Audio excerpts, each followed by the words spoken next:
একটা জিনিস ভালো লেগেছে, সেটা হচ্ছে বিএনপি কিন্তু কাউকে ছাড় দিচ্ছে না।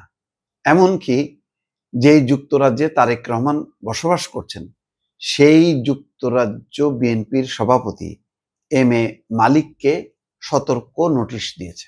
কেন দিয়েছে? কয়েকটা ঘটনা। এই ঘটনাটা কিন্তু আসলে খুব স্বাভাবিক হওয়ার কথা। মানে এটা কোনো মানে সতর্ক নোটিশ দেওয়ার মতন কালচার কিন্তু বাংলাদেশে নাই। দেখেন ওই যে জেএফকে এয়ারপোর্টে আবু তাহের যখন গেছে, তখন জামাতের 40-50 জন নেতাকর্মী স্লোগান দিয়েছে, এমন স্লোগান দিয়েছে যে ওই টিম আলাদা হয়ে গেছে, যার কারণে মির্জা ফখরুলরা কিন্তু হেনস্থার শিকার হয়েছে।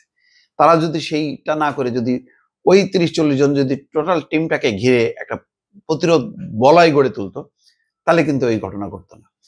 তো যাই হোক, আমি বিষয়টা এইটা আলোচনা করার জন্য না, আলোচনা করার জন্য যে একটা খুব ব্যতিক্রমী একটা সিদ্ধান্ত নিয়েছে এবং এটা ভালো যে বিএনপি কোনো কিছুই নজর এড়াচ্ছে না, মানে কোনো কিছু উপেক্ষা করছে না।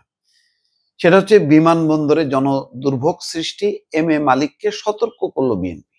যুক্তরাজ্য বিএনপির সভাপতি এম এ মালিক, তিনি ঘন ঘন আসছেন, এখন হয়তো নির্বাচন করবেন। তো যখনই তিনি আসছেন, মানে দেশে আসছেন, ঢাকার বিমানবন্দরে অথবা সিলেটে যাচ্ছেন, আসা যাওয়ার প্রতিটা সময় তার প্রচুর অনুরাগী, সমর্থক, ভক্ত বা বিএনপির সমর্থক নেতাকর্মীরা ভিড় করছে। এতে জনদুর্ভোগ তৈরি হচ্ছে। সেই কারণে বিএনপি তাকে সতর্ক নোটিশ পাঠিয়েছে, যাতে তিনি এমনভাবে আসবেন মানুষ যাতে জানতে না পারেন এবং ভিড়ভাট্টা যাতে না করতে পারেন। এটা তিনি বলতে পারেন যে আমি আসছি, এটা খবর শুনে তো আসবেই, কিন্তু এটাও সত্য যে এটা একটা শোডাউন মতন তিনি হয়তো করছেন।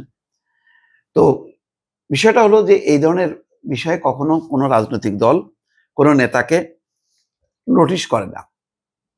খেয়াল করেন তো, তারেক রহমান যখন আসবেন হযরত শাহজালাল বিমানবন্দরে, সেদিন কি পরিস্থিতি হবে? তো সেটা অবশ্য ভিন্ন। এটা আর এই এম এ মালিকের প্রতিনিয়ত আসা যাওয়া, সেই ভিড়ভাট্টা গুলি করা, এটা ঠিক না। এটা একটা এক ধরনের নিউসেন্স ক্রিয়েট হয়, মানুষ বিরক্ত হয়। তো সেটাও যে নজরে আনছে, এটা ভালো এই কারণে যে আগামী নির্বাচনে যত বেশি বিএনপি স্বচ্ছ পরিষ্কার থাকবে এবং দেখাবে, মানুষকে পাবলিক পারসেপশনটা তৈরি করতে হবে যে বিএনপি কোনো অন্যায়কে প্রশ্রয় দেয় না, কোনো দুর্নীতিকে প্রশ্রয় দেয় না, কোনো চাঁদাবাজকে প্রশ্রয় দেয় না, কোনো দখলবাজিকে প্রশ্রয় দেয় না, আইনের বাইরে কোনো ঘটনা সেটা প্রশ্রয় দেয় না।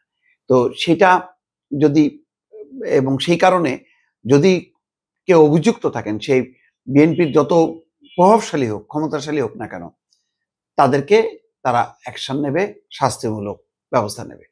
এখন এই এম এ মালিক যা করেছেন, এটা সতর্ক নোটিশটাই যথেষ্ট। কিন্তু যদি কেউ দখলবাজি করে, চাঁদাবাজি করে, তখন শুধু সাংগঠনিক ব্যবস্থাটাই যথেষ্ট না, তখন একই সঙ্গে আইনি ব্যবস্থাটাও দল নেবে এবং হয়তো নিতে শুরু করেছে। তো এইটা আমি বলছি যে এটা ভালো দৃষ্টান্ত। এটা যদি অব্যাহত রাখে, বিএনপির ভাবমূর্তিটা ভালো হবে। দর্শক।